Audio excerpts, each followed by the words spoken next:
Oh my god, dari kamar dapat surat dari Gubernur DKI. Coba kita buka, kita lihat isinya apa.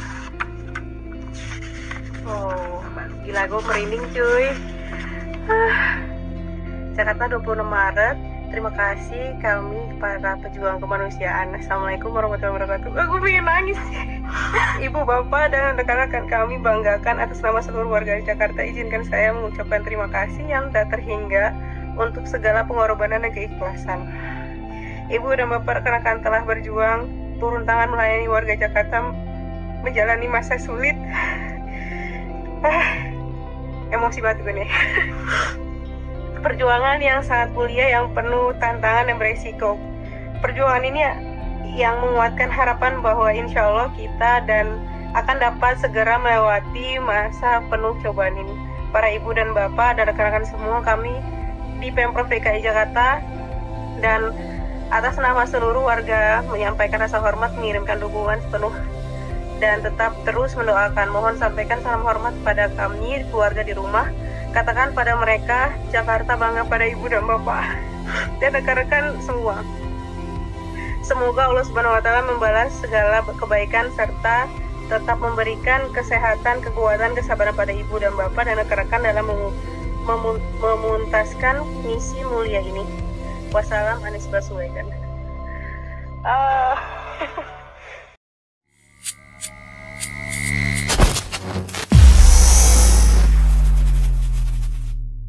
Bulilah Anies, kau dipermalukan. Sudah lama gak baca tulisannya Mas Hersu Beno Arif.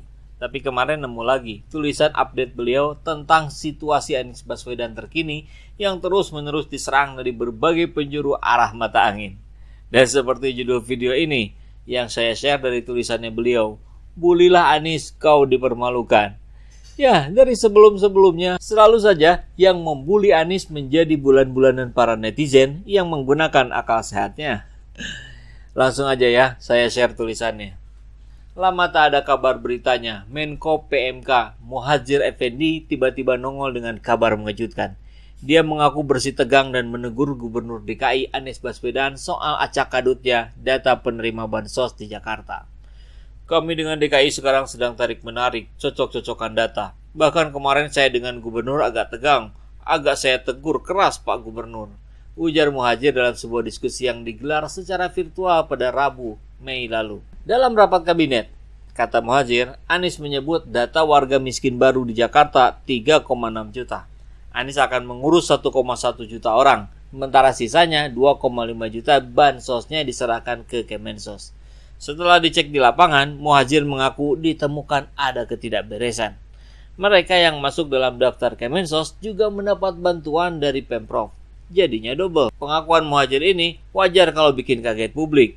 Pertama, tiba-tiba saja Muhadjir muncul. Kedua, ternyata Anies tidak sehebat yang selama ini dicitrakan dalam menangani COVID-19 di Jakarta. Data penerima bansos saja tidak beres. Sebagian besar kita pasti banyak yang coba mengingat-ingat siapa Muhadjir Effendi ini. Berani bertaruh. Jangan bertaruh deh karena sedang puasa. Dapat dipastikan juga tidak ingat. Bahkan tidak tahu singkatan dan apa tugas pokok dan fungsi Kemenko PMK. Malum, Muhadjir termasuk dari sekian banyak menteri yang melockdown diri selama pandemi virus corona melanda negeri ini. Suaranya tidak pernah terdengar, seakan hilang di tengah kehebohan dan hiruk-pikuk pemberitaan seputar virus made in China itu. Sekedar untuk mengingatkan bagi Anda yang lupa, apalagi tidak tahu, Kemenko PMK adalah kependekan dari Pemberdayaan Manusia dan Kebudayaan. Tugas dan tanggung jawabnya sangat besar, membawahi 8 kementerian. Kementerian Agama, Kementerian Pendidikan dan Kebudayaan, Kementerian Riset, Teknologi dan Pendidikan Tinggi, Kementerian Kesehatan, Kementerian Sosial, Kementerian Desa, Pembangunan Daerah Tertinggal dan Transmigrasi, Kementerian Pemberdayaan Perempuan dan Perlindungan Anak, dan Kementerian Pemuda dan Olahraga. Hampir semua kementerian di bawahnya langsung berkaitan dengan penanganan pandemi. Beberapa di antara seperti Kemenkes, Kemensos, Kemendes, Kemenak langsung berada di garda terdepan. Harusnya Muhadjir adalah Menko yang paling banyak diincar dan diberitakan media. tiada hari tanpa Muhadjir. Dia jadi bempernya Presiden Jokowi.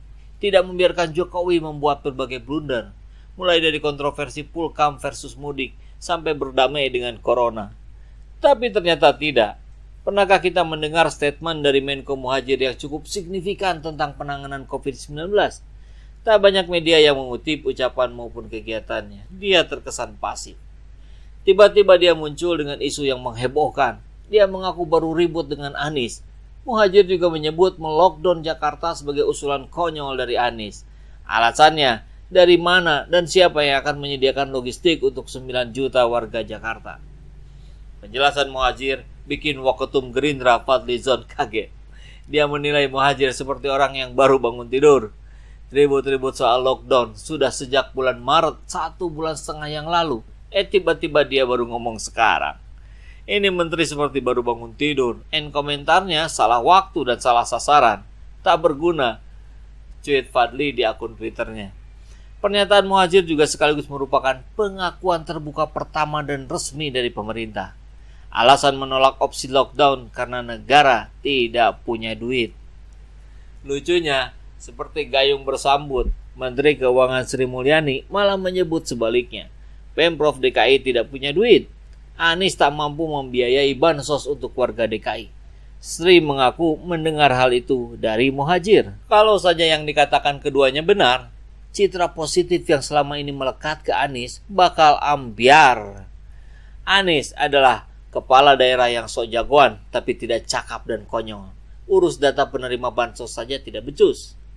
Omong besar, usul lockdown tapi tidak gablek duit. Parah habis. Ujung-ujungnya pemerintah pusat juga yang harus menalanginya. Benarkah semua itu? Senjata makan tuan. Seperti biasa, Anies tidak mau terlibat dalam polemik yang tidak perlu. Dia hanya menunjukkan data. Pemprov DKI menyediakan anggaran 5,032 triliun untuk menanggulangi corona. Anggaran tersebut tersedia dalam bentuk belanja tidak terduga. Anggarannya bisa digunakan sewaktu-waktu dan apabila dibutuhkan jumlahnya juga dapat ditambah. Begitu katanya. Ihwal adanya penerima bansos double seperti disebut Muhadjir ternyata karena Pemprov DKI bergerak cepat. Tidak mau ada warga yang kelaparan. Sementara bantuan dari pusat belum turun. Seperti dikatakan Wakil Ketua DPRD DKI M. Taufik. Bansos dari Pemprov sudah diberikan sejak tanggal 9 April atau sehari sebelum diberlakukannya PSBB, berlangsung sampai 25 April. Sementara bansos dari pusat baru turun tanggal 20 April. Ada kekosongan selama 11 hari. Pernyataan Sri Mulyani 100% hoax, tidak sesuai dengan fakta, ujar politisi Gerindra itu. Dia menilai pernyataan Sri menyakiti warga DKI. Dalam penilaian Taufik, justru Pemprov DKI paling siap dan sigap menangani pandemi. Pukulan yang lebih telak datang dari anggota fraksi Demokrat DPRD DKI, Mujiono. Menurutnya, justru pemerintah pusat yang tidak punya duit. Sampai saat ini, kementerian yang dipimpin Sri punya utang dalam jumlah sangat besar ke Pemprov DKI. Berdasarkan catatan Mujiono, Pemprov DKI tahun lalu harusnya mendapat dana bagi hasil sebesar 5,1 triliun. DBH tahun ini kuartal 2 mencapai 2,4 triliun. Kemenke baru membayar sebesar 2,56 triliun. Jadi Pemprov pasti punya piutang sekitar 5 triliun rupiah. Jika dana itu dibayar, Pemprov DKI punya dana melimpah untuk menangani dampak COVID-19. Harusnya piutang DBH Pemprov lunasi dong, jangan cuma separuh. Ini di satu sisi kewajiban tak dipenuhi, tapi sisi lain malah memojokkan Pemprov, kata Mujiono.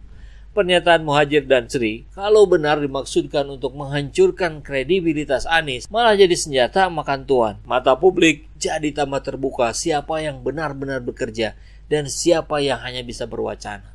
Berniat membuli Anies malah dipermalukan. Daripada salah-salah bicara, bikin blunder, ada baiknya Menko Muhadjir melockdown diri kembali. Atau kalau benar kata Fadlizon, lebih baik tidur lagi. Bukankah tidurnya orang yang sedang berpuasa juga bernilai ibadah?